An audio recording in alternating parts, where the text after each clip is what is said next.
Welcome back. It is 12:14. A tentative ceasefire agreement. Fit to be a streamer because you whine like that so much. I'd rather be a social justice warrior than a piece of fucking shit.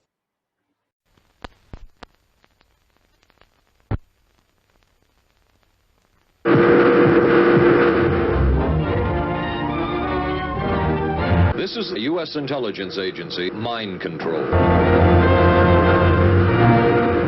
Between Israel and Hamas is now in jeopardy. Israeli Prime Minister Benjamin Netanyahu says he's rejecting the U.S.-backed plan. Trey Yeast has more. Trey is still being reported in what? It's Trey again.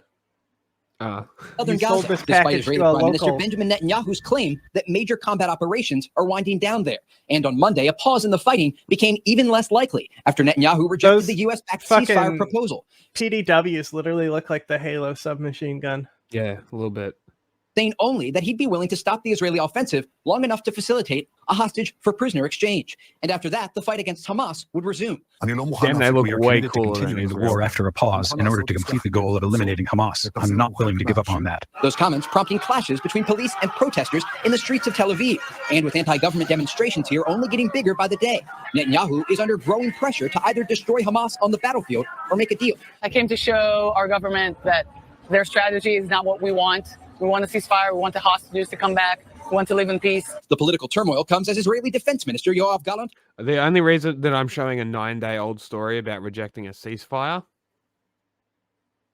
is for contrast. Arrived in Washington, hoping to increase the flow of military aid to Israel. We need to blame Israel for everything after this and everything that's been happening. Okay, Hassan.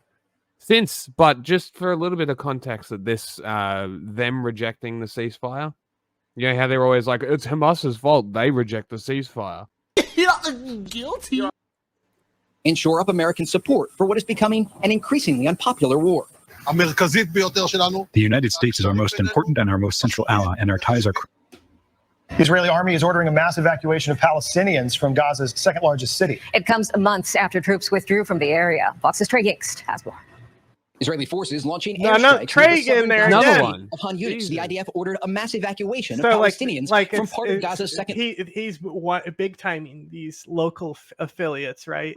He doesn't intro. They have to intro his package. You know, he's too important. He's on the regular Fox News to intro his packages, but not this shit. He's just selling it to them. Assigned troops could launch a new ground operation. UN officials estimate that about 250,000 people are in the evacuation zone, including some who fled other fighting. Here we are going to look for a place to evacuate to. I've been displaced 6 times from Rafah. Earlier this year, Israel's military wrapped up an offensive in Han Yunis and withdrew most of its troops. But evacuation orders suggest Hamas has regrouped in the area. Still, Prime Minister Benjamin Netanyahu says Israel is nearing the elimination of the militant group. We will achieve all our goals to return our hostages, to eliminate the military and governmental capabilities of Hamas, to ensure that Gaza does not pose a threat. As the fighting intensifies, some Western leaders say they remain hopeful a ceasefire deal can be reached between Israel Gaza and Hamas. Secretary of State before. Anthony Blinken ramped up pressure on Hamas's leader to come to an agreement. One individual, likely buried hundreds of feet underground in Gaza, has the decision-making power. He's continuing to make a hostage of Palestinian children, women, and men. Hamas maintains it will not release the remaining hostages until all Israeli forces withdraw from Gaza in Tel Aviv training. Fox News. Israel launched airstrikes into Khan Yunis overnight, a part of Gaza it already assaulted and left a few weeks ago. A ground operation now seems likely. It's not the first time in this now 9-month war that Israeli forces have claimed to clear Hamas from an area only to return weeks or months later. Crazy. In the streets of Khan Yunis today, pain and prayers for the dead, as residents mourn about Israel's goo bomb bombardment. The strike. No. They developed they militarized fucking expanding foam. Oh my god. Right? So like when they find tunnels, they can throw this goo bomb in there, right? And it's an expansion foam, right? So it's not a permanent sealing of the tunnel like explosives can. But like you then need to fucking like dig through that foam, you know? Which isn't like gonna take forever, but it's just like an interesting thing to do is just like clog them up with expanding foam constantly and constantly just be fucking mucking up the tunnels with expanding foam. If, you know how you see those robots that like have the sprinkler on the front that like rotates and it's it cleans like the sewers and stuff. Yeah. And it's like it's just a spinning hose on the front that will hit like the walls and the ceiling. They should just do that kind of robot, but have it just shooting out great stuff, expanding foam, right? And just like foam up a whole tunnel instead of just like one bomb in the area, you know? Just really, really get that foam in those crannies. Mm-hmm. Strikes came a day after Israel ordered a mass evacuation from much of the city in response to a barrage of rockets it said were fired what would really fuck them up? into Israel. Many of those forced to flee. Chlorine. It's heavier than air. It sinks. Inside the tunnels? Mm-hmm. Yeah. But, yeah, civilians going to die because, Israel. Not necessarily. If they used chlorine in the tunnels, they would probably kill a lot less civilians.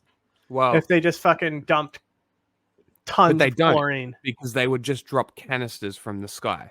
Mm-hmm. Because they're fucking morons. Yeah, but like they could literally hook up a hose from a fucking tanker. This is true. This is very true. And that would probably be very effective.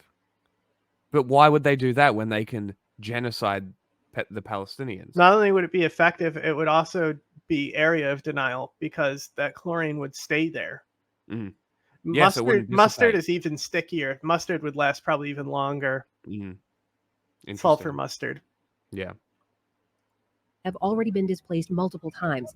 They escape any way they can. And like realistically, you know what country has the HD gas to give them? America. I mean, more than America at this point. Like a lot of countries have. But like even stockpiles. and I don't really think that people would give all that much of a fuck if they dropped chemical weapons on Hamas. At this point, I'm sure they would be unless they hit civilians. That's the thing is if they have to hose the chlorine in there, it can't just be like aerial drops like they have to do it like that. They cannot drop aerial. They would have to. I mean, Turkey's doing it to the PKK and getting away with it allegedly. What? Oh, with chemical weapons in their tunnels, allegedly, according to the PKK. But there's no solid evidence. There's not enough to make any type of conclusion or case about it. Okay. There is evidence. It's just not good. Yeah. Okay. You'll have to show me. Oh, I mean, we talked about it when we interviewed them. They brought it up. Mm-hmm. And I even talked to different chemical weapons experts about it, and if I should include it in the video. Interesting. And all of them said no. Ooh, okay, interesting. Carrying only their most crucial belongings. God knows where we will go tomorrow. It is tiring. This time, we did not take anything with us. There is no time to carry anything. For wounded Palestinians, there's also no place for life-saving care. The European hospital, one of the last functioning hospitals in Khan Yunis, is now virtually empty. Patients are being transferred to the nearby Nasser hospital, already packed full.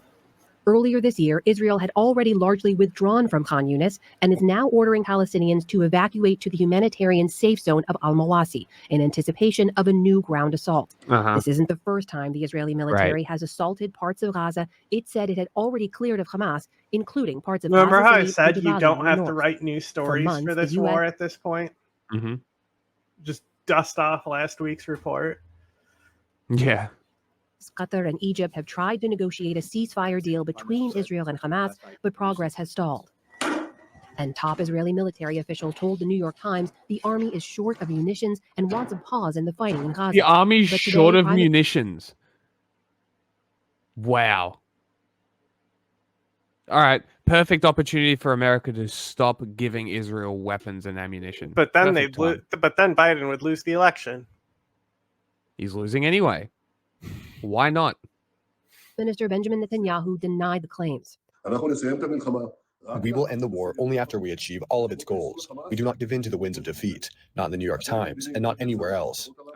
For more on Israel's military campaign in Gaza, we turn to Daniel Byman. He's a professor at Georgetown University. And the back on that hypothetical chemical weapon thing, can you imagine the fascist narratives that would come out of Jewish people using gas?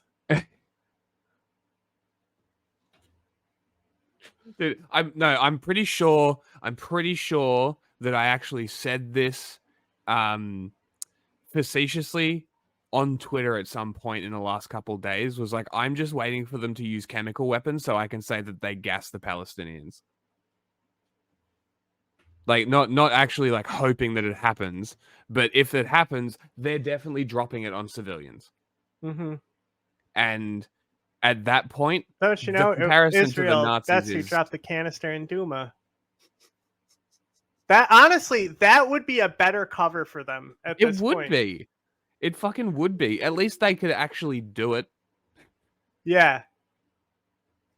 Price, the triumphs and failures of Israeli counterterrorism. Yeah, no, I'm pretty sure I actually said that to some like Israeli fascist psychopath. Actually, I could almost tell you exactly which one I did it to because they blocked me not long after. I guarantee you, if it did happen, they would support it too. Yeah, they fucking would. Mr. Byman, let me ask you about this policy now, this pattern rather, of the IDF. It's a matter of going survival.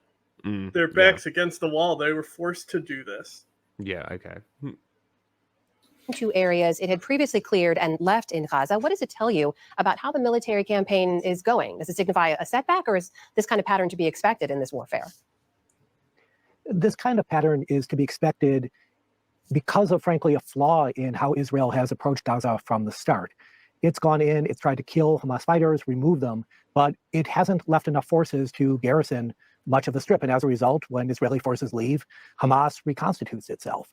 And this is a lesson that the United States learned the hard way in Afghanistan and especially Iraq, which is that you need to have something governing the territory you conquer. And Israel has failed to do that. So the stated goal, as you know, has been to eliminate Hamas. Is that actually a reachable goal based on what you've seen? Completely eliminating Hamas is unrealistic. This is an organization that not only has over 25,000 fighters under arms before the war began, but also has extensive social and educational and religious networks in Gaza. Israel can reduce Hamas's military strength, can make it harder for the organization to fight as a large, coherent force. But Hamas is going to be a presence in Gaza, at least for the short and medium term. And that's going to be very hard for Israel to change. We cited that New York Times new report quoting some top Israeli army officials saying they want to pause in the fighting. They're running out of munitions. Prime Minister Netanyahu has denied those reports, but I'm curious for your reaction to them. What do you make of that? So the Israeli military has to worry about three different wars. First, of course, is the war in Gaza, and it's using many munitions for that. My sense is that it does have enough munitions to continue that on a day-to-day basis, but that is costing a lot of Israel's ammunition stocks. But Israel also has two other wars. One is the limited war that's going on across the border with Lebanon, where it's fighting the Lebanese Hezbollah. Here we've seen literally thousands of attacks across the border, and well over 100 people died on the Lebanese side, over a dozen Israelis. And this conflict is not only something that's ongoing, but Israel fears it could become a full-bore conflict. And if so, it would dwarf what we've seen in Gaza. Hezbollah is a much more formidable force than Hamas, and the Israeli military would need a lot of munitions for this, and it wants to keep some in reserve for that possibility. And the last, as we saw in April, is maybe they shouldn't have. Maybe they should have actually done ground ops and used their super advanced, highly technologically advanced, very highly trained military to go and free hostages instead of dropping all their bombs on Gaza. An open shooting war with Iran. And when this happened in April, Israel used its missile defense forces and really did only a very limited retaliation against Iran itself. But the possibility that Iran could become directly involved in a much bigger conflict is also something that the Israeli military has to worry about. Professor, we should note that one of the reasons Israel continues to fight in Gaza is also because Hamas continues to launch attacks on Israel from inside Gaza. This latest Israeli airstrike overnight, they say, was in response to one such attack. How does Hamas, almost 9 months into this war, still have the capability to carry out those kinds of attacks? So Hamas has Israel sucks at their job really for years, and we know that it has amassed massive ammunition stockpiles and rocket stockpiles. We saw some of this, of course, on October 7th itself, which also involved massive rocket and missile attacks on Israel. So it's not surprising that Hamas has kept some in reserve, probably in tunnels or other facilities that are relatively secure. My sense is that Israel has destroyed a lot of this. This has been a real success of Israel's invasion of Gaza, but it's hard to go completely to zero. And Hamas certainly retains some capability, including Iranian capability to try to attack Israel directly. I have less than a minute left, but I wonder if you can briefly summarize for us, based on U.S. war conduct you've seen in other nations, when you look at the way Israel's conducted this war inside Gaza, do you see any comparison there between what Israel is doing and what you've seen the U.S. do in other places? Interesting. So when the U.S. first went into Iraq and was fighting insurgents there, it often cleared them out but failed to secure territory. What Israel needs to do is establish a government in Gaza, ideally a Palestinian government, and until it does that, it's going to face significant problems. That is Professor Daniel. Wow, an actual solution? Good Lord. A final solution.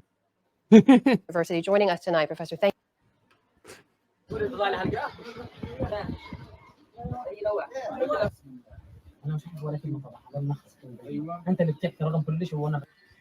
Is it ironic or funny that they are using a variant of the thin blue line flag as their barbershop? That one's for firefighters. Oh, is it? I believe so. Still kind of funny. I guess even while Gaza's getting bombed, you boys need a fresh fade. Yeah, it's funny that it's an American flag in general. Yeah, that's like, it's very strange.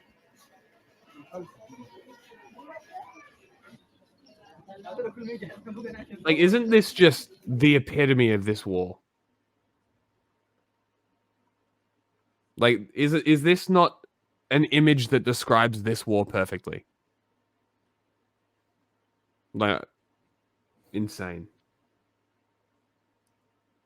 There's literally nothing left.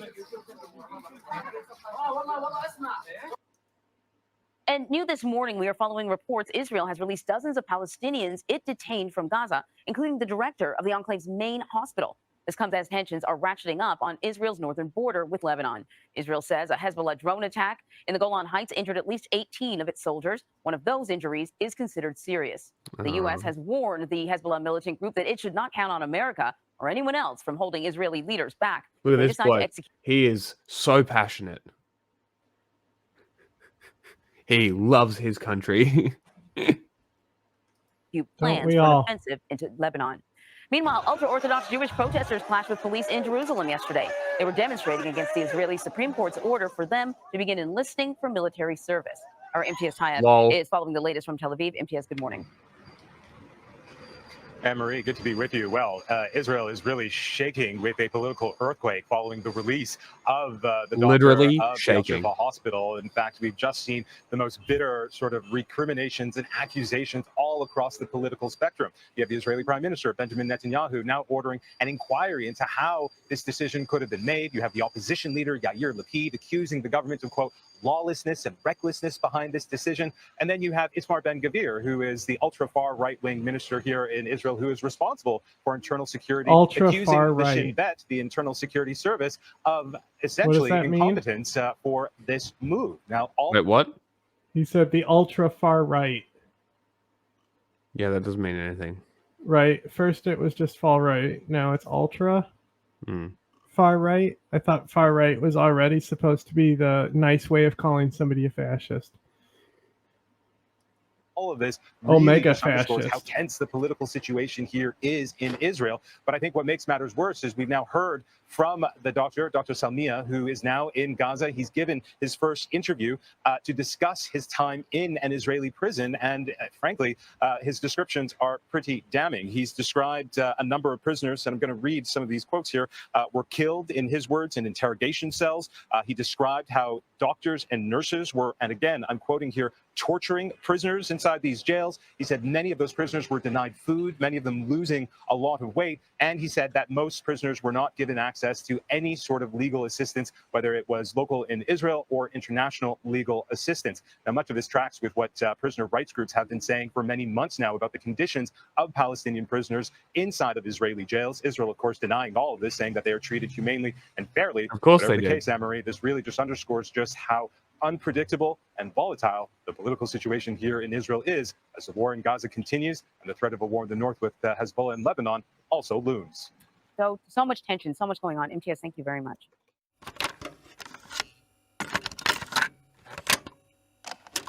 Are you aware of a CIA psychological profile about you, sir? Would you be interested in hearing what the CIA had to say? This secret study portrays as a brilliant but dangerous megalomaniac who is likely to pursue his own aims in disregard of U.S. interests. He's an uncertain ally. Shall I go on, or would you prefer that I stop, sir?